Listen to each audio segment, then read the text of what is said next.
Every community has its share of heroes. You know, those people who go the extra length to make sure that their community and their world are a much better place. One of those heroes being honored in the Tacoma community is Lyle Quasim. Quasim has made a career of serving his community, whether it be his start in Chicago or for the past 5 decades here in Western Washington. It is very difficult to be a hero in your own hometown because they say, oh, that's just Bill or Lyle or Sam or Joe. So when people in your own hometown kind of recognize some of the things that you've done, it really is special. Lyle was raised in Chicago, where his family was very involved with that community. In fact, community service and engagement were mandatory in his childhood household. And later, like his mother, he'd go on to get involved in the fight for civil rights. I was trained in a household that said, you must practice civic engagement.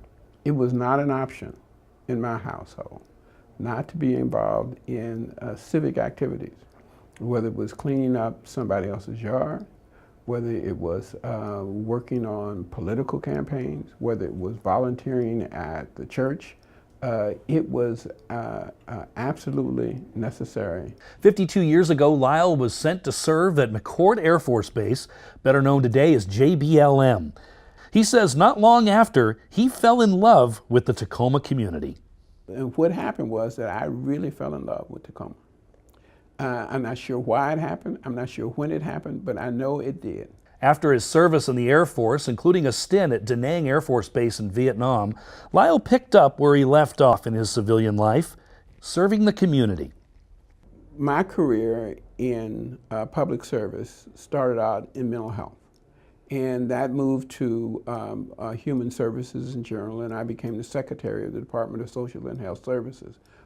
But in the end, it's Lyle's love for his community and Tacoma that keeps him involved, even years after he's retired from community service. If there was one thing that I love about Tacoma, is the physical space is great, but the human engagement here is so powerful. This is not New York, this is not Chicago, this is my hometown. This is a community where you can engage and attach yourself to individuals and causes where you can see that you can make a difference. I should also note that Lyle once served as Bates Technical College president and on the Washington State Department of Health and Human Services.